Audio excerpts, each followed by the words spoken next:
सबकी बात मान करके राम जी बाहर आए और बाहर आकर के विभीषण जो नीचे बैठा हुआ था, सब देख रहे हैं। सुग्रीव को ये लग रहा था कि अभी मेरी बात मान जाएंगे और विभीषण से कहेंगे जाओ वापस चले जाओ, लेकिन जैसे ही राम जी बाहर आए, बाहर आकर के सुग्रीव की ओर देख करके मुस्काए और जाकर के सुग्रीव को दोनों भुजाओं से उठाया और अपने हृदय से लगा लिया। बोले हमने तुमको स्वीकार किया, अब तुम हमारे संगी रहोगे। जैसे ही यहां पर विभीषण को स्वीकार किया, पीछे बैठा सुग्रीव तिल मिलाने लगा। वहां तो कुछ नहीं बोला, लेकिन थोड़ी दूर जाकर के और सब बानरों के बीच में, बानर राज था, सब बानर सेना थी सुग्रीव की, बानरों के बीच में जाकर के कहने लगा अब ये खोज के दिखा दें सीता जी को। मेरी बात नहीं मानी इन्होंने। अरे जब मेरी बात माननी नहीं थी तो सबके सामने पूछा क्यों मुझसे? अपने मन की करनी थी जब राम जी को, तो सबके सामने क्यों पूछ रहे थे कि हे सुग्रीव बताओ हम क्या करें? और यदि मैंने बताया तो फिर माना क्यों नहीं? जब अपने मन की करनी है तो मुझसे क्यों कह रहे हैं? अभी अकेले ढूंढ के दिखा दें सीता जी को, मैं तो अब सहायता करूंगा नहीं। इस प्रकार से सुग्रीव वचन बोलने लगा। राम जी बोले बीमार हो गया सुग्रीव, बुलाओ तो जरा। हनुमान जी गए, महाराज जी राघव बुला रहे हैं। सुग्रीव आया, आकर के नीचे नजर करके बैठा था, कुछ बोल नहीं रहा था, बस नाक कान फूले हुए थे। राम जी बोले कहो सुग्रीव क्या कह रहे थे? नहीं कुछ नहीं, नहीं नहीं हमको कुछ सुनाई दिया, आप बानरों से जाकर के कुछ कह रहे थे। नहीं नहीं अब राम जी का स्वरूप इतना गंभीर है कि उनके सामने बोल नहीं पाते अच्छे अच्छे। सुग्रीव नीचे नजर करके बस बैठा था। राघव ने तब एक बार रामायण में वाल्मीकि जी में ऐसा कहा, मानो जैसे परब्रह्म बोल रहा, सुग्रीव लक्ष्मण जी को देखना जरा। सुग्रीव जी लक्ष्मण जी को देखने लगे। बोले लक्ष्मण जितनी देर में अपनी आंखों की पलक झपकाता है ना, इससे भी कम क्षण में एक नहीं असंख्य रावण आ जाएं, उनको यहीं बैठा बैठा मार दूंगा मैं। मुझे जरूरत नहीं है लंका जाकर के रावण को मारने की। और रही बात मारने की, मेरी इच्छा ना हो तो रावण जैसों का जन्म ही नहीं होगा सुग्रीव। ये सब केवल मानवों को शिक्षा देने के लिए एक लीला रची जा रही है, और तुम अभिमान कर रहे हो कि तुम्हारे बिना हम सीता जी को लेकर के नहीं आएंगे। और मानो कि सुग्रीव आत्मग्लानि करने लगा, नीचे नजर करके बैठा था। जैसे ही उसने सन्मुख नजर उठा करके देखा तो उसको एक क्षण के लिए ऐसा लगा मानो जानकी जी राम जी के साथ ही बैठी हैं वहीं पर। तब सुग्रीव का हृदय का अहंकार टूटा, चरणों में सिर रख दिया, क्षमा मांगने लगा। नहीं नहीं नाथ मुझे क्षमा कर दीजिए, बिल्कुल मैं अज्ञानवश ये सब बोल दिया। आप इस प्रकार का विचार मत करो, क्षमा मांग रहा हूं भगवान आपके चरणों से। ठाकुर जी ने उठा करके सुग्रीव को हृदय से लगाया। बोले अभिमान मत करना, और हम कुछ भी करें उस पर संशय मत करना। क्यों? क्योंकि राम जी धी। अगर विभीषण को शरण में नहीं लेते राम जी, विभीषण हिमालय पे चला जाता, लौट के लंका तो जाता नहीं, हिमालय पर चला जाता या कहीं जाकर के भजन करता, तो फिर रावण के भेद को कौन बताता कि रावण की मृत्यु कैसे होगी।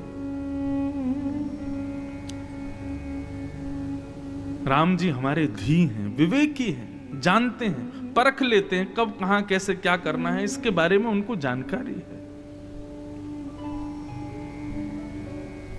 ऐसे राम जी को हम बारंबार प्रणाम करते हैं। ये राम जी का 7वां गुण है। क्या है 7वां गुण? धी। तो बंधुओं आजकल हम लोग क्या करते हैं, इसी चीज की होड़ में लगे हैं कि हमारे बच्चे कितने ज्ञानी हो जाएं, कितने ज्यादा नॉलेजेबल हो जाएं, कौन सी यूनिवर्सिटी में पढ़ते हैं, कितने अच्छे कॉलेजेस में जाते हैं, इस पर ज्यादा होड़ लगी है माता पिता की। एक घर में तो मैं गया कहीं शहर में, वहां के माता पिता बड़े चिंतित मेरे से कहे महाराज जी राधा रमन जी बिहारी जी से प्रार्थना करूं। मैंने क्या? उनका 6 साल का बालक 5 साल का बालक है, पहली बार स्कूल जाना है उसको। बोले इसका एक स्कूल है उसमें एडमिशन नहीं हो रहा। मैंने कहा उसमें नहीं हो रहा तो किसी और में करो। नहीं नहीं महाराज जी उसी स्कूल में ही पढ़ाना है। मैंने कहा क्यों, उसमें क्यों पढ़ाना है?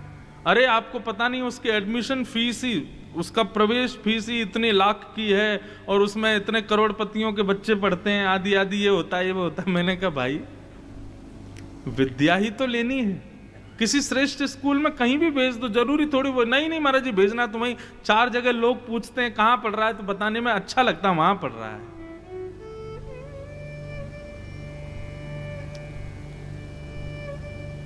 आजकल बड़े लोग बच्चों को अच्छे और पॉपुलर स्कूल कॉलेजेस में भेजने की होड़ में रहते हैं, लेकिन कथाओं में बच्चों से तुम घर ही रहो, कहा करोगे कथा में जाके, तुम यहीं रहो, वहां जाके क्या सुनोगे तुम कथा में।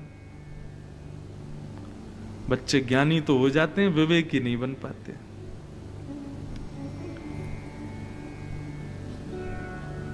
मैं तो प्रार्थना करता हूं जहां भी जाता हूं परिवार के लोगों से और उन लोगों से कि भाई आजकल बड़े बूढ़ों को तो जाना चाहिए मनाली घूमने, गोवा घूमने, बच्चों को भेजो तीर्थ स्थानों पर, बच्चों को भेजो सोमनाथ, द्वारिका, बच्चों को भेजो काशी विश्वनाथ, बच्चों को भेजो रामेश्वरम।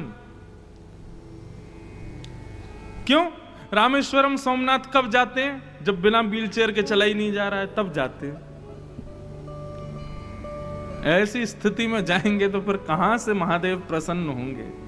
अरे जिस अवस्था में धर्म शास्त्रों को जानना है, उनका ज्ञान अर्जित करना है, उस समय तो हमने खुली छूट दे दी उनको बाहर घूमने की।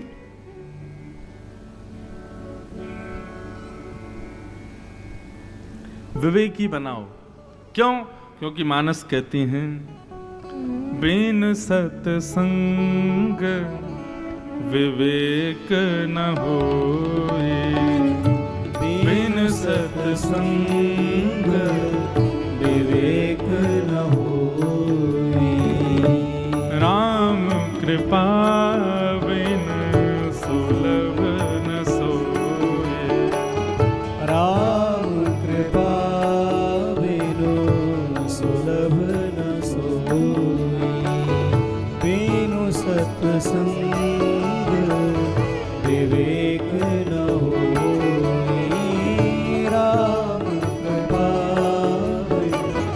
सुलभ न सोए, बिन सत्संग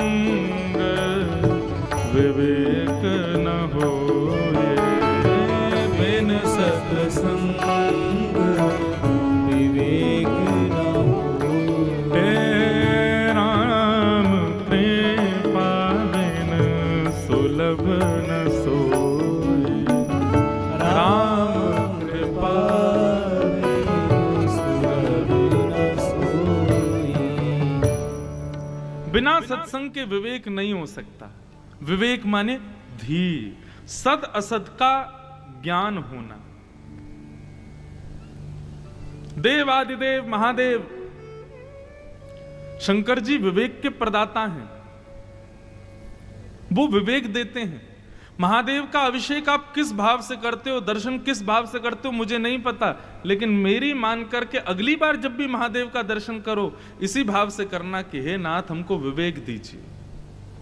वो विवेक प्रदत्त करने वाले देव हैं, बुद्धि को सुधारते हैं। लेकिन अब आप प्रश्न करोगे महाराज जी अगर शंकर जी विवेक देते हैं तो रावण को क्यों नहीं दिया? रावण दीन बन के जाता कहां था? पहले सत्संग सुनो, सत्संग दीन बनाएगा, और फिर जब दीन बन जाओ तब शंकर जी के पास जाओ। रावण सत्संग को सुनने को कह दो तो जो सत्संग सुना रहा होता था रावण उसको हटाता, बोल तू हट मैं सुनाऊं, मुझसे ज्यादा ज्ञान है क्या? अति सर्वत्र वर्जयत, अति हर चीज की बुरी है भैया। ज्ञान भी यदि अतिशय मात्रा में हो जाए वो भी बुरा है। कम हो लेकिन विवेक युक्त हो तो कल्याणकारी। तो ऐसे हमारे राम जी विवेकवान हैं, उनको हम बारंबार प्रणाम करते हैं। ये राम जी का 7वां लक्षण। अब हम कथा की ओर चलें। कल हनुमान जी कहां पहुंच गए थे? लंका पहुंच गए, और लंका में जाकर के हनुमान जी को कौन मिले हैं? राम राम ते सुमिरन कीना, राम राम ते सुमिरन कीना, हृदय सज्जन चिन्हा हृदय हर्ष कपे सजन चीना। विप्र रूप धरी वचन सुनाए, रूप धरी वचन सुनाए। सुनत विभीषण उठितः आए, सुनत विभीषण उठितः आए। करि प्रणाम पूछे कुशलाए, करि प्रणाम पूछे कुशलाए। हे विप्र कहु निज कथा बुझाए, विप्र कहो निज कथा बुझाए। विप्र का वेश धारण करके श्री हनुमान जी महाराज विभीषण जी के यहां गए। राम राम सुनकर के, राम राम सुनकर के विप्र भेष में पधारे। तब विभीषण जी ने उनको प्रणाम किया। और ये सूत्र कल हमने कथा में कहा था कि बिना जाने विभीषण जी को इतना रस आया और उन्होंने प्रणाम किया। तो विभीषण जी कहते हैं, आपको देख करके मुझे राम जी से बहुत प्रेम हो रहा है। मुझे नहीं पता आप कौन हो, पर जब से आप मेरी कुटिया में आए हो तब से मुझे राम जी के प्रति बहुत बहुत लगाव होता जा रहा है आपको देख करके, इसलिए मैं आपको प्रणाम कर रहा हूं। तो प्रणाम का अधिकारी बंधुओं, सबको प्रणाम मत किया करो। एक और बात सुन लो हमारी,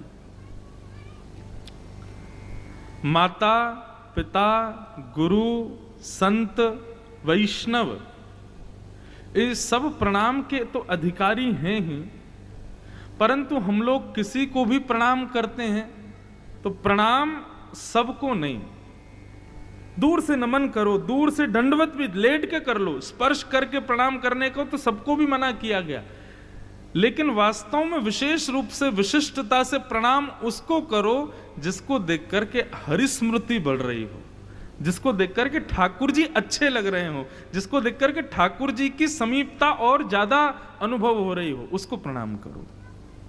प्रणाम का अधिकारी और ऐसा प्रणाम का अधिकारी मतलब बिना विचार बिना जाने पहचाने उसको प्रणाम कर लो जिसको देख के ठाकुर जी की याद आ जाए।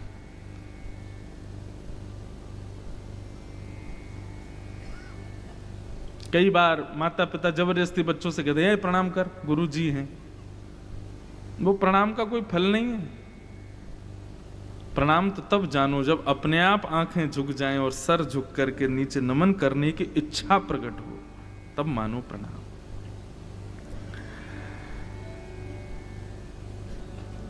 जब विभीषण जी ने अपना सुंदर भाव प्रकट किया, हनुमान जी अपने रूप में आ गए, सुंदर राम जी की पूरी लीला बताई, सब सुनाया। हनुमान जी पूछे, भैया तुम यहां कैसे रह रहे हो? तो सुनहु पवन सुत रहनी हमारी, जिम दशनि महु जीव विचारी। जिस प्रकार दांतों के बीच में जीव रहती है हनुमान जी, वैसे रह रहे हैं हम लंका में, उस प्रकार हमारा निवास हो रहा है लंका में। तात कबहु मुहि जानिय नाथा, करह कृपा भानु कुल नाथा। अरे भैया हनुमान जी, मैं कैसे जी रहा हूं इन सब के बीच में मैं ही जानता हूं। मुझे अनाथ जान करके हे रघुकुल कमल दिवाकर मुझ पर कृपा करेंगे ना, वो मुझे दर्शन देंगे ना। और यहां पर प्रश्न किया है हनुमान जी से, हनुमान जी कोई प्रत्युत्तर देते, लेकिन उससे पहले श्री विभीषण जी स्वयं ही इसका उत्तर दे रहे हैं कि रघुकुल कमल दिवाकर मुझे दर्शन देंगे ना। प्रश्न किया और तुरंत फिर उत्तर भी दे रहे हैं। अब मोहे भरोसे हनुमंता, बिनु हरि कृपा मिलहि नहीं संता। लेकिन हनुमान जी अब मुझे पूर्ण विश्वास हो गया है, राम जी तो मुझे मिलेंगे ही मिलेंगे, हनुमान जी बोले क्यों, तुमको विश्वास कैसे हो गया, अभी तो तुम पूछ रहे थे। बोले इसलिए मुझे विश्वास हो गया क्योंकि मैंने सुना है राम जी की कृपा से संत मिलते हैं, वैष्णव मिलते हैं, भक्त मिलते हैं। तो जो भक्त राम जी की कृपा से मिलते हैं वो मेरे सामने बैठे हैं, भक्त राज हनुमान। आप राम जी की कृपा से ही मुझे मिले हो, तो आप मिले हो इसका मतलब यह है कि राम जी की दृष्टि मेरे पे है और राम जी भी जल्दी मिलेंगे। संत मिला है तो मतलब राम जी भी मिलेंगे, भक्त मिले हैं तो मतलब राम जी भी मिलेंगे। मुझे विश्वास है कि राम जी मुझ पर कृपा करेंगे, मेरा विश्वास है। जो रघुवीर अनुग्रह कीना, तो तुम मोहे दरस हठ दीना। सुनहु विभीषण प्रभु की रीति, करहि सदा सेवक पर प्रीति। हनुमान जी कहते हैं, बोले भैया राम जी का स्वभाव समझो, राम जी का स्वभाव जानो। सदा सेवक और अपने दासों पर सदा अनुग्रह करते हैं, उनका उनका उनका उनका स्वरूप है ये। इसीलिए हम लोग गाते हैं, एक पद याद आया, कृपा की न होती जो आदत तुम्हारी, तो सूनी ही रहती अदालत तुम्हारी। जो दीनों के दिल में जगह तुम न पाते, तो किस दिल में होती हिफाजत तुम्हारी। कृपा की न होती जो आदत तुम्हारी, तो सूनी ही रहती अदालत तुम्हारी। इस बात का प्रमाण आप सब बैठे हो यहां पर। मैं अपनी कथा में कहा करता हूं कि संसार का कोई भी व्यक्ति ऐसा नहीं है जो ये कहता हो कि मैंने कभी भगवत कृपा का अनुभव नहीं किया। ऐसा हो ही नहीं सकता। यहां बैठा कोई व्यक्ति इस बात को कह सकता है कि मैंने भगवत कृपा का अनुभव नहीं किया अपने जीवन में? और यदि कोई ऐसा कहे तो एकांत में हमसे मिलिएगा, फिर हम बताएंगे कि भगवत कृपा क्या है। वो प्रसंग आता है ना, स्वामी विवेकानंद के पास एक व्यक्ति गया और जाकर के बोला, आपके इतने मठ मंदिर हैं, इतने बढ़िया बढ़िया रामकृष्ण मिशन अस्पताल आदि आपने बनाए हैं, खूब चंदा आपके पास आता है, डोनेशन लोग करते हैं, इस गरीब की लाज बचाओ, कुछ दान कर दो मेरे को। स्वामी विवेकानंद बोले, अच्छा तुमको दान कर दें? बोले हाँ कर दीजिए। बोले रुको हम तुमसे दफ्तर में मिलेंगे। स्वामी विवेकानंद उसको दफ्तर में ले गए और आगे कागज कॉपी लेकर के बैठ गए। बोले एक काम करो। बोले क्या? देखो भैया हमारे अस्पताल में लोग भर्ती होते हैं, बीमार हैं, किसी के पास आंख नहीं है, किसी के पास किडनी नहीं है, किसी के पास लीवर नहीं है, किसी के पास बॉडी के कई पार्ट नहीं है। तुम एक काम करो, तुम पर कृपा करके भगवान ने 2 किडनी दी है, एक किडनी हम तुम्हारी ले लेते हैं और उसके बदले हम तुमको जो है 2 लाख रुपए दे देंगे, ठीक है? अरे नहीं नहीं, मेरी 2 किडनी है, उनको तो सलामत रहने दो मेरे पास में, उनको मत लो मेरे से। अच्छा 2 किडनी नहीं दोगे तो एक काम करो, ये 2 आंखें हैं, एक आंख से भी तो दिखता क्या बढ़िया दिख रहा है, देखो एक आंख ले लेते हैं हम तुम्हारी, इसके बदले 6 लाख रुपए दे देंगे। नहीं नहीं आंख तो नहीं दूंगा मैं तुमको। स्वामी विवेकानंद ने इस प्रकार से जो जो पार्ट शरीर के लिए जा सकते हैं, एक से भी जीवित रहा जा सकता है, उन सब की लिस्ट बना के उसको 10-15 लाख का बिल बना के दे दिया। बोले लो ये सब हमको दे दो, हम तुमको 20 लाख 15 लाख रुपए दे देंगे। बोले नहीं नहीं मैं तो नहीं दूंगा, ये सब मेरे पास है, मेरे पास ही रहने दो, इनको थोड़ी दूंगा मैं। स्वामी विवेकानंद बोले तुम तो बोल रहे तुम गरीब हो, देखो 15 लाख रुपए तो तुमने हमने ही गिना दिए, तुम्हारे पास हैं, आंख है, किडनी है, जे है, वो है, सब कुछ है, इसके बाद भी अपने आप को अयोग्य समझते हो। अरे राम जी ने 2 पैर दिए, सुनने को कान दिए, देखने को आंख दी, बोलने को जीभ दी, हाथ दिए, बुद्धि दी, उसके बाद भी अपने आप को अभागा अयोग्य कहते हो। आलस्य ही मनुष्याणाम शरीरस्थो महान रिपुः, ये आलस्य है तुम्हारा। हमारे पूज्य पिताजी कहते हैं कि कोई व्यक्ति ये सोचे चलो मैं देखता हूं राम जी हैं कि नहीं, कमरा में जाके अपने आप को बंद कर ले और चाबी बाहर फेंक दे और कहे कि राम जी हुए तो मेरे लिए भोजन यहीं ले आओ। तो हमारे पिताजी कहते हैं राम जी अगर आ भी रहे होंगे ना तो कमरे के गेट से ही वापस लौट जाएंगे। क्यों? बोले अरे मूर्ख, तेरे को मैंने हाथ पैर सब दिए, बुद्धि दी, सब कुछ दिया, उसके बाद मेरे भरोसे पड़ा, देव देव आलसी पुकारा। इसलिए भैया नाथ का तो अनुग्रह है सदा अपने शिष्यों पर, भक्तों पर, उनकी कृपा है, वो कृपा करते ही हैं। भगवान कोई भेद नहीं करते। अब यहां विभीषण जी कहते हैं कि मैं तो एक राक्षस कुल में जन्मा हूं, रावण की नगरी में रहता हूं, और यहां रहने के बाद भी राम जी की कृपा मुझ पर होगी, इस बात पर केवल मुझे संशय होता है, संदेह होता है। सब लोग इधर देखो, इधर देखो, यहां मत देखो, इधर देखो। आज जानकी जी की बहुत सारी सखियां आनंद कर रही हैं पूरे हॉल में। हाँ, सब लोग ध्यान से सुनो, ये सब सखियां हैं जानकी जी की। बेचारी 6-7 दिन से तो चुप बैठी, आज बोली अब हम 3 ही दिन तो बचे, अब तो उधम मचान दो।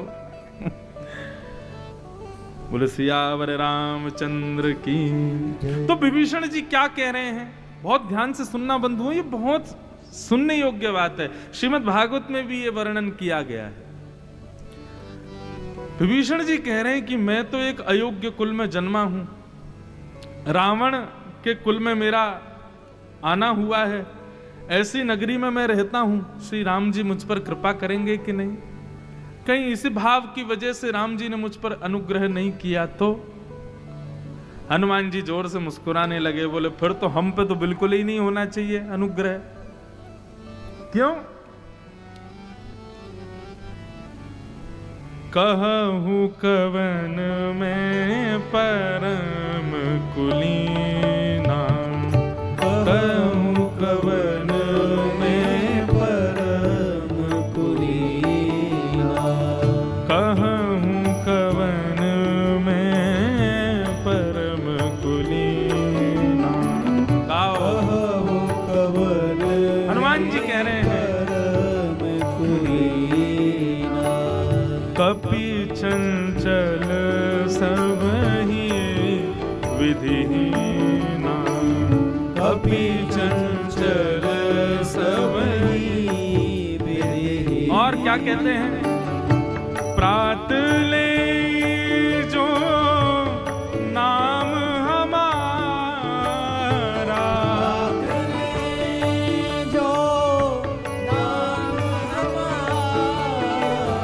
प्रात ले जो नाम हमारा, प्रात ले जो नाम हमारा,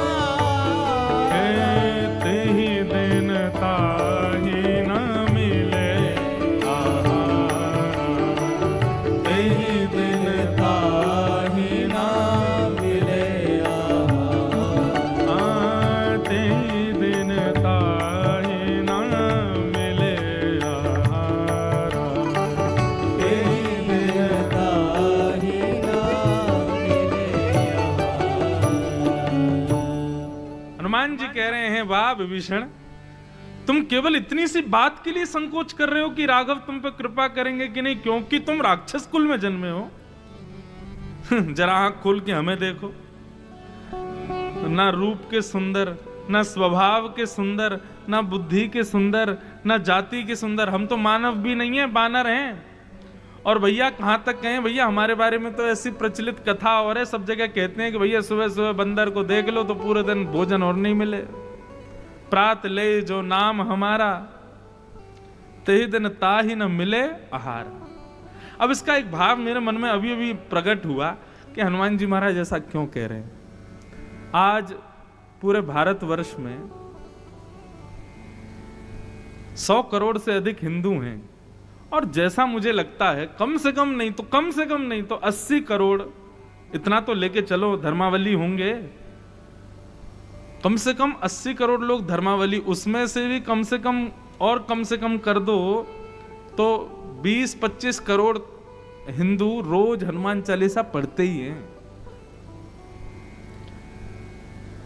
हिंदुओं की पहचान है भैया, कुछ नहीं आता हो, हनुमान चालीसा तो फिर भी सबको आती है। जिसको हनुमान चालीसा ही नहीं आवे तो फिर चुल्लू भर पानी में डूब जाए। वो तो इतनी सरल हनुमान चालीसा नहीं आती है तो भैया फिर कहा करोगे तुम जीवन में। हनुमान चालीसा सबको आती है। कितने लोग हनुमान चालीसा का पाठ करते हैं, उसके बाद अपने दिन का प्रारंभ करते हैं। और हनुमान जी यहाँ कह रहे हैं प्रात ले जो नाम हमारा तेहि दिन ताहि न मिले आहारा। अब इसमें दो अर्थ हैं। एक अर्थ तो ये कि भाई अपने मुंह से अपनी प्रशंसा कौन करे, सब अपनी यही बताते हैं, अरे हम तो ऐसे ही हैं, हम तो मूर्ख हैं, हम तो गंवार हैं, हम सब अपना अपना भाव ऐसे ही प्रस्तुत करते हैं। तो एक भाव तो ये है। दूसरा भाव यहाँ पर श्री हनुमान जी कह रहे हैं प्रात ले जो नाम हमारा तेहि दिन ताहि न मिले आहारा। हमारा नाम जो दिन में उठ के ले लेगा उसको उस दिन आहार नहीं मिलेगा, उस दिन उसको प्रसाद ही मिलेगा, उस दिन उसको भोग ही मिलेगा। आहार में और प्रसाद में अंतर है भैया। बिना ठाकुर जी को अर्पित किए जो हम खा रहे हैं वो आहार है। ठाकुर जी को अर्पित करके पाओगे तो भोग ही पाओगे, प्रसाद ही पाओगे। मानो श्री हनुमान जी कह रहे हैं कि भैया जो हमारा सुबह नाम लेगा उसको आहार नहीं, उसको फिर पूरे दिन प्रसाद ही मिलेगा। बोलो हनुमान जी महाराज की। ये सब भाव महादेव भी प्रकट करते हैं। बताओ, कथा कहते कहते आ जाते हैं। हनुमान जी यही बात कल मैंने जो श्लोक बोला था भागवत का, उसमें भी तो यही कहते हैं कि हमारे राम जी रूप नहीं देखते, जाति नहीं देखते, कुल नहीं देखते। यदि ये सब देखते तो बानर की सेना क्यों इकट्ठी करते, देवताओं की सेना लेके आते, सुंदर पुरुषवान वज्र आदि लेकर के और एक से एक पराक्रमी। लेकिन बानरों की सेना लेकर के रावण से युद्ध करने के लिए गए, जबकि देवता तो प्रताड़ित हो ही रहे थे रावण से। देवता चाहते तो सब चले जाते राम जी की सेना बनकर के, 33 करोड़ सेना हो जाती भगवान की। लेकिन देवताओं को नहीं लेके गए, बानरों को लेके गए। क्यों? क्योंकि ये सब बानर हृदय से पवित्र और अपने हृदय से पूर्ण समर्पित हैं राम जी के चरणों में। रूप कैसा, कुल कैसा आदि ये सब पर विचार राम जी नहीं करते विभीषण, इसलिए चिंता मत करो। अच्छा, यही प्रसंग आता है श्रीमद् भागवत में। बताओ कौन था असुर कुल में भगवान का भक्त? प्रहलाद। वो प्रहलाद भी भगवान से यही बात कहता है, बोले नाथ मैं असुर हूं, आप मुझ पर कृपा कैसे करोगे? लेकिन मैंने फिर भी आपको भजा, ये जानते हुए कि मैं असुर हूं, आपके स्पर्श के लायक भी नहीं हूं। लेकिन उसके बाद भी मैंने आपका भजन पता है क्यों किया? क्योंकि मुझे पता है आप बड़े कृपालु हो। गजयूथ पारी, आपने उस गजेंद्र पर कृपा की जो मानव भी नहीं था, मैं तो कम से कम इंसान हूं। हे नाथ, आपने मुझ पर बड़ी कृपा करी, बड़ा धन्य धन्य हो गया। और प्रहलाद चरित्र पूरा बड़ा सुंदर है, भागवत में हम सुनाते हैं। वहां भी यही भाव श्री प्रहलाद जी के हृदय में प्रकट होता है। तब भगवान उनको अनुग्रह करके कहते हैं, प्रहलाद मेरे अंदर ये विचार नहीं है, कुल कैसा, जाति कैसी, रूप कैसा, इन सब पर मैं विचार नहीं करता। रैदास जी को तो सब जानते ही हैं, और बनारस वाले नहीं जानेंगे तो फिर कौन जाने। श्री रैदास जी पर भगवान ने कैसी कृपा की। उच्च श्रेणी के नहीं थे, उच्च कुल के नहीं थे, लेकिन उनको मिले ठाकुर जी स्नान करते हुए गंगा जी में। रैदास जी उनकी सेवा करने लगे तो कुछ लोगों ने विरोध किया। विरोध किया तो राजा के सामने प्रस्ताव गया, भाई इनके ठाकुर जी लेके श्रेष्ठ कुल के लोगों को दो, इनको अधिकार नहीं है राम जी की सेवा करने का। राजा ने सभा बैठाई और बीच में एक सिंहासन पर ठाकुर जी को विराजमान किया। एक तरफ रैदास जी और एक तरफ सब विरोधी लोग, सब बैठ गए। बोले भाई, राजा ने कहा जिसकी पुकार सुनकर के भगवान की प्रतिमा जरा सी हिल भी गई ना जिस तरफ, मैं समझ जाऊंगा कि राम जी उसके पास ही जाना चाहते हैं। अब जो विरोध कर रहे थे उन्होंने ले श्री सूक्त सुना, पुरुष सूक्त सुना, ये वेदों के मंत्र सुनाओ, ये अर्चना, वो अर्चना, ये पुष्पांजलि, ये अभिषेक, और महाराज दुनिया भर के सब कर्मकांड कर दिए। लेकिन ठाकुर जी सीधे खड़े रहे। जब रैदास की बारी आई, अकेला रैदास बैठा था। रैदास का जब भाव प्रकट हुआ तो रैदास गाते हैं, जो तुम तोड़ो नाथ मैं नाही तोड़ू रे, तो सो प्रीत तोड़ नाथ कौन संग जोड़ू रे, सब ही पहर एक आशा, मन क्रम वचन कहे रैदासा। हे नाथ, आप भले ही मुझसे संबंध तोड़ दो, लेकिन मैं कैसे तोड़ सकता हूं? क्यों? क्योंकि आप एक हो और आपको पूजने वाले हजार हैं। मेरे जैसे हजारों मिल जाएंगे आपको, लेकिन मेरे तो केवल आप ही हो नाथ। मैं आपको कैसे छोड़ दूं? मैं आपको नहीं छोड़ पाऊंगा। सबई पहर एक ही आशा, मन क्रम वचन कहे रैदासा। रैदास जी भाव विभोर होकर के रुदन करते हुए जब इस भाव को गाने लगे तो राजा ने तो कहा था केवल मूर्ति घूम जाए, लेकिन स्थिति ये हुई कि मूर्ति चल करके उतर करके आई और रैदास जी से आकर के लिपट गई। जब ये दृश्य महासभ ने देखा तो जो विरोध कर रहे थे उन विरोधियों ने भी रैदास जी को प्रणाम किया और सब कहने लगे, जात पात पूछे नहीं को, हरि को भजे सो हरि को हो। भैया ये सब संसार के लिए हैं।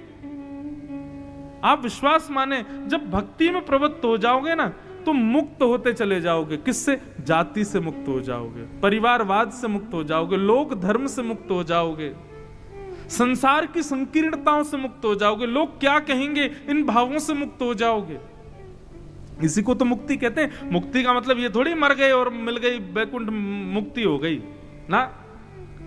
मुक्ति मतलब जीते जी मुक्त हो जाना इन बंधनों से कि मैं ब्राह्मण हूं, मैं क्षत्रिय हूं, मैं वैश्य हूं, मैं ज्ञानी हूं, मैं व्यास जी हूं, मैं गोरा हूं, मैं काला हूं, मैं मोटा हूं, मैं धनवान हूं, मैं छोटा हूं, मैं पतला हूं। ये सारी हमारे बंधन हैं और भक्ति इन समस्त बंधनों से मुक्त करती है। उसी को तो वास्तविक मुक्ति कहते हैं।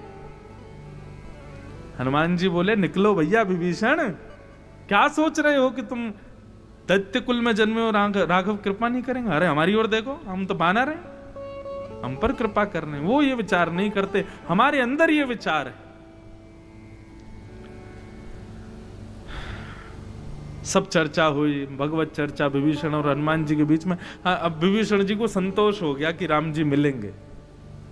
हनुमान जी बोले, भैया अब जल्दी से हमको जिस कार्य के लिए आए हैं वो कार्य हमारा बताओ, कैसे करें? कहां हैं श्री जानकी जी? जुगुति विभीषण सकल सुनाई, चले उपवन सुत विदा कराई। विभीषण जी ने सब युक्तियां बताई। बोले कैसे कैसे आपको कहां जाना है, पहुंचना है, वहां पर आपको श्री जानकी जी मिलेंगे। देखी मनहि महु कीन्हि प्रणाम, देखे मनहि महु कीन्हि प्रणाम, बैठे बीत जात निश जामा, बैठे बीत जात निश जामा। कृष तनु शीश जटायक बेनी, कृष तनु शीश जटायक बेनी, कृष तनु शीश जटायक बेनी। श्री जानकी जी का रूप और जपति हृदय रघुपति गुण श्रेणी, जपति हृदय रघुपति गुण श्रेणी। जपति हृदय रघुपति गुण श्रेणी, जपति हृदय रघुपति गुण श्रेणी। हनुमान जी महाराज विभीषण जी के बताए हुए मार्ग से युक्तियों से जा रहे थे, तभी उन्होंने क्या देखा कि एक वन में चारों तरफ राक्षसियां खड़ी हैं, वहीं एक अशोक वृक्ष, अनेक अशोक वृक्ष लगे हैं, वहीं पर दीनहीन अवस्था में एक केशों की जटा बन गई है। ऐसे रूप में अपने हृदय से ही मनी मन श्री राम जी को स्मरण कर रही श्री जानकी जी बैठी हैं। रूप देखते ही हनुमान जी को पता चल गया कि यही जानकी जी। जानकी जी का दर्शन करते ही हनुमान जी ने दूर से ही मनी मन उनको प्रणाम किया, मनी मन उनको वंदन किया। हमको राम प्रिय है और राम को ये प्रिय है, इसलिए ये हमारी अति प्रिया है। हनुमान जी ने मनी मन प्रणाम किया और श्री जानकी जी अपने दोनों घुटने को इस प्रकार से करके, सर नीचे करके, और रुदन तो क्या ही करें, कितने दिनों से रुदन, अब तो अश्रु भी नहीं है, लेकिन केवल अपने हृदय के भाव से ही विभोर होकर के श्री राघव जी को याद कर रहे हैं। हनुमान जी सूक्ष्म रूप धारण करके ऊपर वृक्ष के ऊपर जाकर के विराजमान हो गए। थोड़ा परिस्थिति समझे, यूं ही नहीं सीधे कूद पड़े यहीं पे, थोड़ा परिस्थिति जाने, स्थिति कैसी, तब नीचे आवेंगे।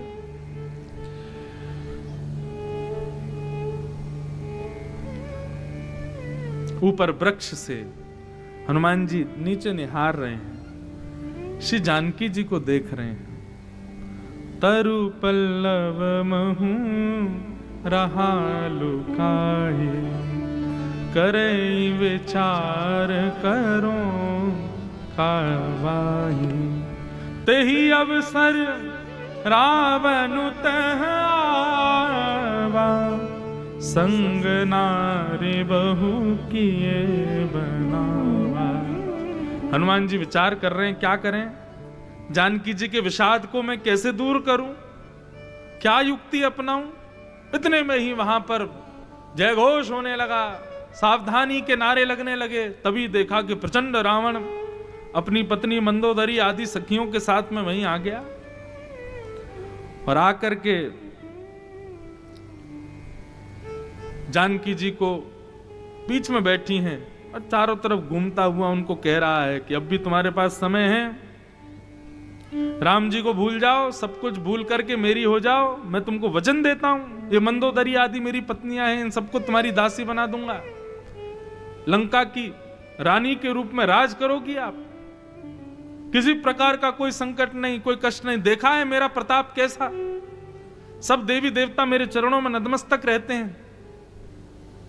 इस प्रकार अपनी उपमाएं बताने लगा सीता जी को।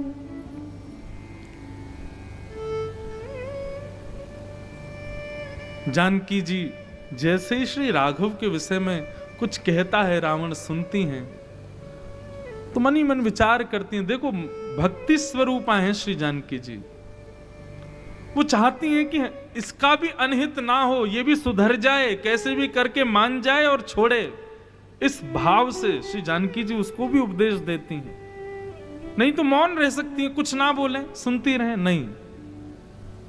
आचार्य है ना, इसलिए प्रयास कर रही हैं कि बेटा सुधर जा, तू अभी उनके चरणों में चला जा। इसलिए प्रयास करके श्री जानकी जी कहती हैं,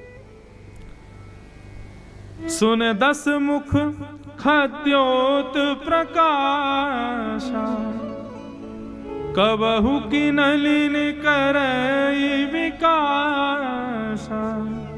असमन समझो कहते जान की, खल सुध नहीं रघुवीर वान की।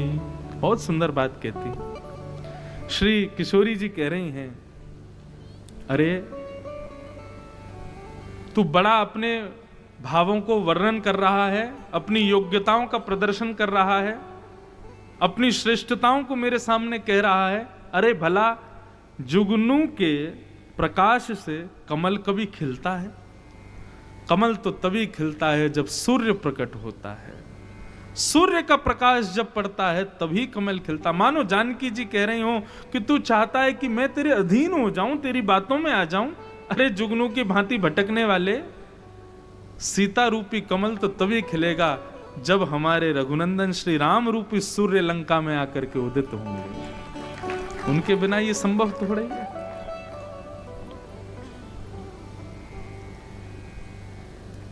सीता जी ने खूब समझाया, रावण को खूब सुनाने लगी। रावण क्रोध में भर गया, भर करके कहने लगा कि मैं अपने तलवार से तुम्हारा सर धड़ से अलग कर दूंगा। 1 महीने का समय दे रहा हूं, अब भी कह रहा हूं मेरे अधीन हो जाओ, मेरी बात मान लो, नहीं तो अच्छा परिणाम नहीं होगा। और ऐसा कह करके सब राक्षसियों को कह के गया, खूब डराओ धमकाओ, कैसे भी करके इनको मनाओ मेरे लिए। और रावण वहां से प्रस्थान कर गया। अब सब राक्षसियां उनके पास जाने लगीं, लेकिन वहां पर एक राक्षसी रहती है जो कि राम अनुरागी, राम चरण स्नेह उनके हृदय में विद्यमान है। उस भाव से जाकर के श्री जानकी जी को समझा, त्रिजटा नाम राक्षसी एका, राम चरण रति निपुण विवेका। त्रिजटा नाम की एक राक्षसी है। उसने जाकर के सीता जी से कहा, तुम घबराओ नहीं, तुमको पता है मैंने एक सपना देखा, और उस स्वप्न में मैंने पता है क्या देखा। बोले क्या देखा? बोले मैंने सपने में देखा कि सपने बानर लंक जराई, और जातु धान सेना सब मारी, खर आरूढ़ नगर 10 शीशा, मुंडित सिर खंडित भुज बीशा। अच्छा एक बात बताऊं, ये जब भाव में पढ़ रहा था तो मेरे मन में एक भाव उत्पन्न हुआ कि हनुमान जी ऊपर बैठे बैठे सोच रहे थे ना क्या करें। अभी पीछे हमने क्या पढ़ा कि हनुमान जी क्या कह रहे हैं कि भाई सीता जी को विकल देख करके हनुमान जी सोच रहे हैं क्या करना चाहिए, कुछ पता नहीं चल रहा। तो मानो त्रिजटा ने आकर के श्री हनुमान जी को क्लू दे दिया, ये करो। स्वप्ने में क्या देखा? बोले सपने बानर लंका जराई। हनुमान जी बोले वाह ये बढ़िया है। अच्छा एक बात और यहां पर प्रकट होती है कि लंका ही क्यों जराई? थोड़ी तोड़फोड़ तो करी दी थी उन्होंने, अक्षय कुमार को भी मार दिया था और भी बहुत कुछ तहस नहस कर दिया, फिर उसके बाद लंका जला करके भगे। इसके पीछे बहुत सुंदर कारण हृदय में आता है कि हनुमान जी जब लंका आए ना तो लंका की सुंदरता देख करके बड़े प्रसन्न हो गए। प्रसन्न हुए तो हनुमान जी को बाद में थोड़ा सा चिंतन हुआ कि राम जी इस लंका में नहीं और मैं इस लंका को देख करके प्रसन्न हो रहा हूं, मैं इस लंका की सुंदरता की बखान कर रहा हूं। राम जी से निरायुक्त जो वस्तु है वो यदि प्रिय लगे तो उसको ऐसा कर दो कि वो दोबारा उसके प्रति कभी रति हो ही ना। हनुमान जी बोले राम जी नहीं है इस लंका में और इस लंका के प्रति मेरी रति हो गई तो इसको ऐसा करके जाऊंगा कि दोबारा इसको देखने का ही मन ना करे। तो हनुमान जी पूरी लंका जला के चले गए ताकि दोबारा कभी लंका मुझको भाए नहीं, क्योंकि राम जी यहां नहीं रहते हैं, इसलिए लंका जलाई। त्रिजटा ने बताया, बोले मैंने सपना देखा, एक बानर ने आकर के लंका जरा दी और भैया तुम्हारे जो पतिदेव हैं साक्षात राम वो बड़ी सेना लेकर के यहाँ आए हैं, उन्होंने आकर के इस दशानन को मार दिया है। और यहाँ तो ऐसा भी लिखा है कि दशानन जो है, रावण जो है वो निर्वस्त्र होकर के गधे पे बैठ करके पूरी नगरी में घूम रहा है। इस प्रकार का मुझे स्वप्न में दर्शन हुआ है।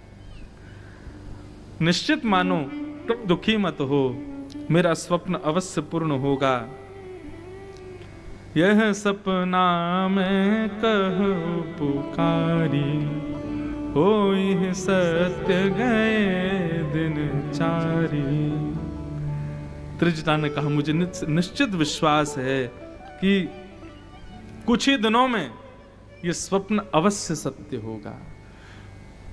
और महाराज जब अपने स्वप्न का वर्णन कर रही थी त्रिजटा कि मैंने सुना है बानर आएगा लंका जला देगा और वो ऐसे आएंगे रावण को निर्वस्त्र करके गधे पे बैठा के घुमाएंगे, इसके हाथ काट देंगे, सर काट देंगे, आदि आदि ऐसा होगा। राक्षसों को तो इस प्रकार से नष्ट कर दिया जाएगा, राक्षसियों की इस प्रकार से गति कर दी जाएगी। तो जिन राक्षसियों को रावण बोल करके गया था कि सीता जी को डराओ, त्रिजटा का स्वप्न सुन के वही डर गई। और वे सब डर डरा करके अपने सब आयुध छोड़ के वे भी हाथ जोड़ करके बैठ गई कि हे सीता जी, अगर आपके पतिदेव आमे और लंका पे अगर आक्रमण हो, हमको बचा लेना आप, क्योंकि हमारी गति कहीं ऐसी ना हो जैसी त्रिजटा बता रही है। तो बल्कि इस भाव को सुनकर के सब भयभीत और हो गई। सीता जी को समझा करके सब वहां से अपने अपने कार्यों में व्यस्त हो गए, सब जाने लगे। लेकिन थोड़ी देर का विलाप शांत हुआ त्रिजटा की बात सुनकर के, लेकिन जैसे त्रिजटा दूर गई, हमारी जानकी जी पुनः वियोग में आ गई। हनुमान जी विचार करने लगे क्या करें, ये इतना विरह मुझसे जानकी जी का देखा नहीं जाता। तब करि कर कपिकृरी हृदय विचार दीनी, मुद्रिका डारी तब जनु अशोक अंगार दीन, हरस उठे कर गहे। तभी एक मुद्रिका जो राम जी ने अपनी प्रदान की थी, हनुमान जी ने वो ऊपर से नीचे किशोरी जी की गोद में डाल दी।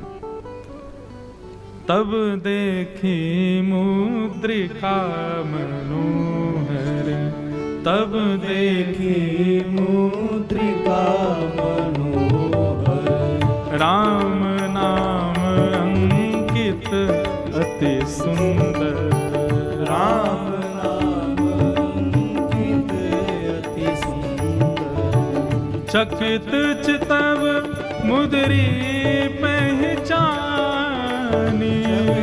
चितव मुद्री पहचानी, हर्ष विषाद हृदय अतुलानी, हर्ष विषाद हृदय। मुद्रिका देख करके जानकी जी मन में विचार करने लगी कि ये तो श्री राघव की मुद्रिका है। देख करके अत्यंत प्रसन्न भी हो गई, लेकिन मन में विचार करने लगी कहीं ऐसा तो नहीं कि ये मायावी रावण ने कहीं माया से ये मैं कहीं प्रसन्न हो जाऊं, मेरा विषाद दूर हो जाए, इसलिए इसको प्रकट कर दिया। लेकिन रावण प्रकट करेगा तो श्री राम नाम अंकित क्यों होगी? इस प्रकार से मनी मन चिंतित होने लगी श्री जानकी जी। फिर मन में भाव यह भी आया कि राम जी की जो मुद्रिका है उसको कोई और कलाकृति से या माया से ऐसा बिल्कुल जैसा है वैसा बना नहीं सकता है। ये मुद्रिका आई कहां से यहां पर? मन में चिंतित हुई, थोड़ा विचार करने लगी कैसे हुआ। तभी ऊपर वृक्ष पर बैठे हुए श्री हनुमान जी महाराज ने रामचंद्र गुणवर ने लागा, सुनत ही सीता कर दुख भागा। श्री रघुनाथ जी के मंगल चरित्र का धीमे धीमे गायन करना श्री हनुमान जी ने प्रारंभ किया। और जैसे हनुमान जी ने गाना प्रारंभ किया, नीचे बैठी हुई विषाद युक्त श्री जानकी जी के नेत्र बंद हो गए, मंत्र मुग्ध हो गई, विषाद दूर हो गया। श्री राम जी के मंगल चरित्र को सुनकर के अति आनंदित हो गई। लगी सुने श्रवण मन लाई, आदि हुते सब कथा सुनाई। राम जी के जन्म से लेकर के संपूर्ण कथाओं को सुनाने लगे। सुन करके आनंदित हो गए। तब कथामृतम तप्त जीवनम, कवि भीरेडितम कल्मषापहम। और गोपियां कहती हैं श्रवण मंगलम श्रीमदाततम भुवि गृह्णन्ति ते भूरिदा जनाः। बंधुओं, कथा हमको सहज में सुनने को मिल जाती है, इसलिए हम कई बार उसकी योग्यता नहीं जान पाते। कथा साधारण नहीं है बंधु। अब आप ये विचार करो, हनुमान जी इतनी देर से यही विचार कर रहे हैं कि मैं जानकी जी के विषाद को दूर कैसे करूं। तब हनुमान जी को एक ही औषधि समझ आती है और वो है कथा। वहां गोपियां जब कृष्ण विरह आतुर होती हैं तो वो भी यही कहती हैं, बोले कोई बात नहीं कन्हैया, तो जानो तो तू चलो जा, हम तो तेरे कथा के सहारे जीवित रह लेंगे। मैं अपनी कथाओं में कहा करता हूं, कथा में और प्रत्यक्ष दर्शन में अंतर क्या है। मैंने शायद प्रथम दूसरे दिन कथा में कहा भी था कि श्री हनुमान जी महाराज गोलोक धाम जाना स्वीकार कर देते हैं कि मैं पृथ्वी पे ही रहूंगा। क्यों? क्योंकि गोलोक धाम में नाथ आपकी कथा नहीं है। जहां आप प्रत्यक्ष होते हो वहां आपकी कथा सुनने का कोई औचित्य भी नहीं है। नाथ आप जहां प्रत्यक्ष होते हो वहां केवल आंखों को दिखते हो, लेकिन जहां आप प्रत्यक्ष नहीं होते वहां आपकी कथा होती है, और जब कथा होती है तो आप रोम रोम को दिखाई देते। वो जो सुख मिलता है उसके आगे कुछ नहीं है। कितनी बार बंधुओं हम कथा वक्ता हैं, अपना एक निजी भाव कह रहा हूं, कितनी बार कई विषादों में हम भी घिरे होते हैं, चाहे शारीरिक कोई रोग हो गया हो। कल जब मैं कथा में आया ना, उस समय भयंकर पीड़ा हो रही थी मुझको सिर में। हमारे अनुज जी जैसे तैसे लेकर के आए मुझे कथा में, कल इतना पता नहीं क्यों, पर यहां आकर के जैसे बैठ करके कथा कहना प्रारंभ किया, भूल गए क्या हो रहा था, विस्मृति हो गई क्या हो रहा था। और ये बात मैंने देखी है कि जब मैं कथा कहता हूं उस समय यदि मुझे याद रहे कि मैं इंद्रेश हूं तो मुझसे कथा अच्छी होती नहीं, या भूल जाऊं कि मैं कौन हूं, किसका पुत्र कहां से आया, ये विस्मृति होते ही कथा अद्भुत होने लगती है। देहाभिमान शून्य होकर के कथा के आश्रित हो जाओ, आपके सब विषादों का हरण कर लेगी कथा। जानकी जी का विषाद कम नहीं है बंधु। श्री राघव के मिलन की आश में रावण के यहां पर किस अवस्था में श्री जानकी जी बैठी हैं, लेकिन केवल 2 शब्द सुनाने प्रारंभ किए हैं, इतना सुनते ही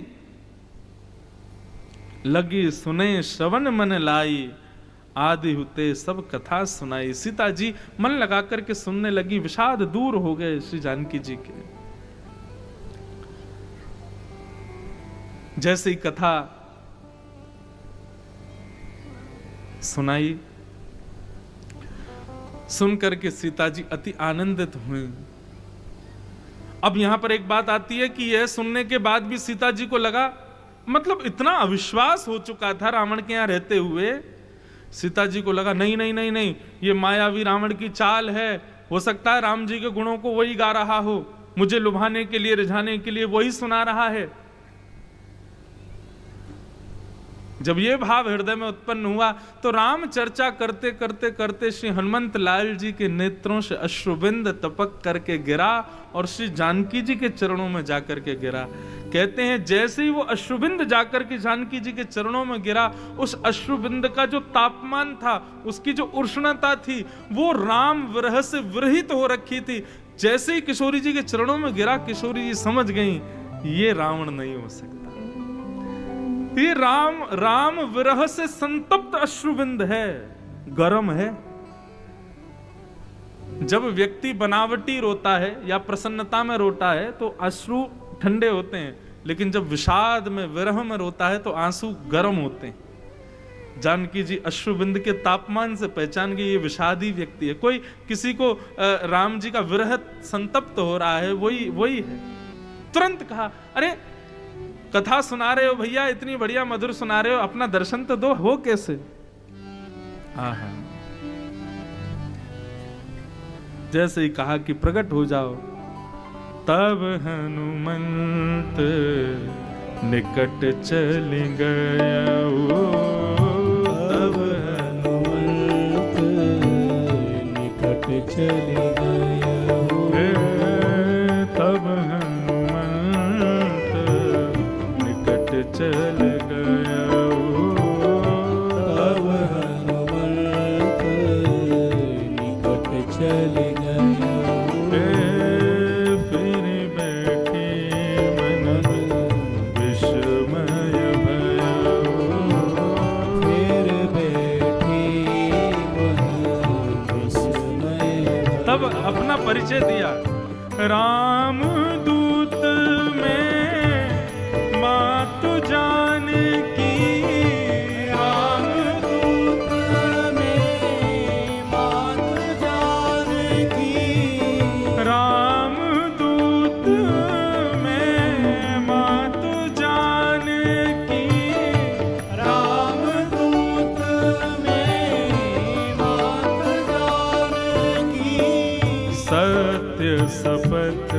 करुणा निधान के, सत्य शपथ करुणा निधान के, सत्य शपथ करुणा निधान के, सत्य शपथ करुणा निधान के।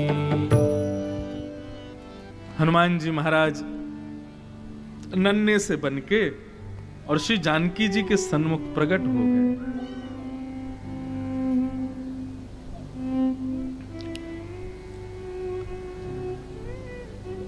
जैसे ही जानकी जी के सन्मुख आए तो श्री जानकी जी ने मुंह फेर लिया। बोले अरे ये अच्छा बानर कोई अभी आप लोग कथा सुन रहे हो, कोई बानर ऊपर से कूद जाए क्या होगा? भाग जाओगे सब। तो ऐसे ही श्री हनुमान जी छोटे से बानर हैं, छोटे से तो नहीं, वो तो कितने रूप बना लो, छोटे से बन के ऊपर से कूदे तो श्री जानकी जी ऐसे मानो पीछे को हो गई। बोले ये कौन आया? तब हनुमान जी बोले मैया डरो मत, राम दूत में मातु जानकी। तब भी विश्वास नहीं हुआ तो भैया अपने प्रिय की कभी कसम नहीं खानी चाहिए, लेकिन अपने प्रिय के ही किसी कार्य को पूर्ण करना हो और उस समय यदि लगे तो कोई अतिशयोक्ति नहीं। हनुमान जी ने कसम खा करके कहा सत्य शपथ करुणा निधान, मैं रामदूत हूं मां, मैं सत्य शपथ राम जी की सौगंध खा के कह रहा हूं, मैं उनका दूत हूं, मैं उनका दास हूं। यह मुद्रिका मातु में आनी, दीन्ही राम तुम कह सहदानी। राम जी ने मुझको ये मुद्रिका दी, कहा था आपको जाकर के दे देना, मैं उनका दूत हूं, आया हूं आपके पास। सीता जी को अब भी भरोसा नहीं हो रहा। एक बार थोड़ा सा तो हो गया, लेकिन फिर भी परीक्षा तो लेंगी। भाई राम जी की शपथ खा रहा है तो जरूर होगा ही, लेकिन फिर भी पूछा कि भैया तुम दूत हो और तुम्हारे जैसे बानर उनके सेवक हैं, सब मेरी खोज के लिए आ रहे हैं, ऐसा तुम बता रहे हो? वे तो आर्य हैं, नर हैं, और तुम बानरों के साथ में क्यों मेरी खोज करते हुए यहां पर आ रहे हैं? तब श्री हनुमान जी महाराज राम जी के मनोभाव को कहते हैं कि श्री मैया, राम जी हृदय के बड़े कोमल हैं, वे चाहें तो 33 कोटि देवताओं की सेना लेकर के आ सकते हैं, लेकिन हमारे सीधे स्वभाव पर प्रसन्न होकर के हमको अपना सेवक बनाया। यही तो आर्य राम जी का स्वरूप है। जानकी जी को जब विश्वास हो गया कि ये राम दूत ही हैं, तो उनसे कहा कि राम जी को मेरी याद नहीं आती, राम जी को मेरी स्मृति नहीं होती, उनको मेरा स्मरण नहीं होता, वो मेरे स्मरण में कभी व्याकुल नहीं होते। तब हनुमान जी राम जी के हृदय के समस्त भावों को श्री जानकी जी से कह रहे हैं। आहा,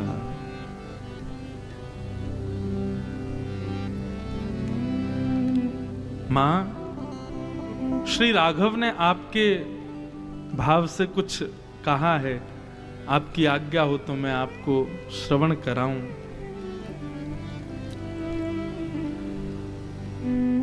बोले बताओ। बोले श्री राम जी आपसे अत्यंत स्नेह करते हैं और वे आपके भाव के प्रति कहते हैं, अब कहूं कुशल जाऊं बलिहारी, अब कहूं कुशल जाऊं बलिहारी, अनुज सहित सुख पवन खरारी, अनुज सहित सुख पवन खरारी, कोमल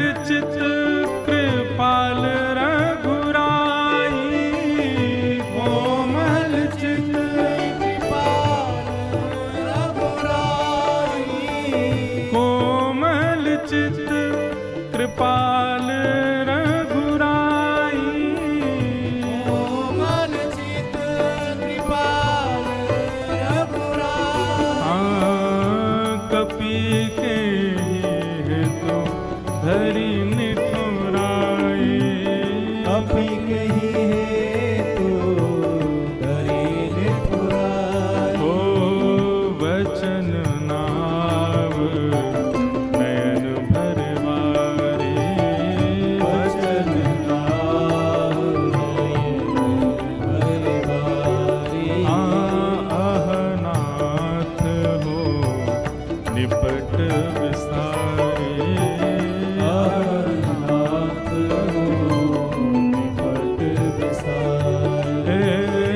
देखि परम वीर आकुल सीता, देख परम वीर आकुल सीता। ओ बोला कपि मृदु वचन विनीता, बोला कपि मृदु वचन विनीता। ओ मातु कुशल प्रभु अनुज समेता, मातु कुशल प्रभु अनुज समेता।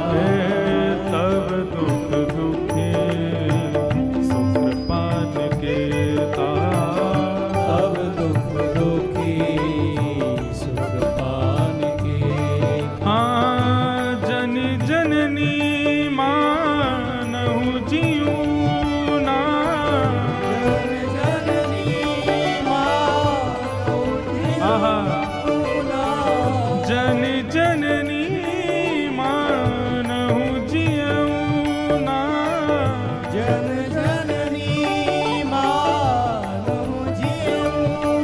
ओ तुम ते प्रेम राम के दूना, तुम ते प्रेम राम के दूना। तुम ते प्रेम राम के दूना, तुम ते प्रेम राम के दूना। तुम ते प्रेम राम के दूना, तुम ते प्रेम राम के दूना। तुम ते प्रेम राम के दूना। तुम ते प्रेम राम के। जानकी जी के भाव सुन करके कि क्या राघव इतने निष्ठुर हो गए, उनको मेरा स्मरण नहीं होता। हनुमान जी महाराज सुनते रहे, उसके बाद बोले मां मैं आपसे एक बात कहूं। राम जी की कई बातें हनुमान जी ने यहां सुनाई, लेकिन मेरा चित्त एक ही बात पर रुका। श्री हनुमान जी कहते हैं तुम ते प्रेम राम के दूना। हे जानकी जी, आपका जितना प्रेम है ना राघव के प्रति, श्री राम जी का मैं संग रहा हूं, मुझे पता है आपसे दुगना प्रेम है श्री राघव का आपके प्रति। अब ये बात सुनकर के श्री जानकी जी प्रसन्न हो गई, अत्यंत प्रसन्न हो गई। प्रसन्न जान करके श्री हनुमान जी के मन में आया कि इनको दो चार बात और सुनाऊं श्री राघव की, तो और प्रसन्न हो जाएंगे। तब राम जी का पत्र सुनाया, भाव सुनाया। कहूँ राम वियोग तब सीता, मोह कहूँ सकल भय विपरीता। हे जानकी जी, राम जी कहते हैं जब से आपका वियोग उनको हुआ है तब से हर वस्तु उनको विपरीत लगती है। चंद्रमा उनको सूर्य के भांति तेज देने वाला लगता है, कमल सबको शीतलता देता है, लेकिन राम जी जब कमल को देखते हैं तो वे कहते हैं कि सीता जी आपके बगैर कमल मुझे अत्यंत वज्र के समान दिखता है। समुद्र सबके सुख का हरण दुख का हरण करने वाला लगता है, लेकिन मेरी इच्छा उसको देखने की नहीं होती। पुष्पों की मालाएं सबको अत्यंत शीतलता और कोमलता का दर्शन कराती हैं, लेकिन मुझे अत्यंत नुकीले निष्ठुर दिखाई देती हैं वो। सीता जी आपके वियोग में ऐसी मेरी स्थिति हो गई है। तत्व प्रेम कर मम अरु तोरा, जानत प्रिया एक मन मोरा। हे जानकी जी, आपका और श्री राघव जी का प्रेम, राम जी ऐसा कहते हैं, केवल आप और राम जी ही समझ सकते हो, उसके अलावा हम उसके अधिकारी नहीं, बोलने के, सुनने के, समझने के। ये केवल आप दो ही जानते हैं। राम जी कहते हैं या तो मैं जानता हूं, या मेरी प्रिया जानती है, या तो मेरी जानकी जानती है मेरे उस प्रेम को। कह कपि हृदय धीर धरु माता, सुमिर राम सेवक सुख दाता। और आनहु रघुपति प्रभुताई, सुनि मम बचन तजहु कदराई। हे मां, आप हृदय में धैर्य धारण करो। हम सब सेवकों को सुख देने वाले श्री राघव का स्मरण करो, प्रभु की याद करो, उनके वचन मधुर सुनो, आपके हृदय का जो विषाद है वो दूर हो जाएगा। मैया धैर्य धारण करो।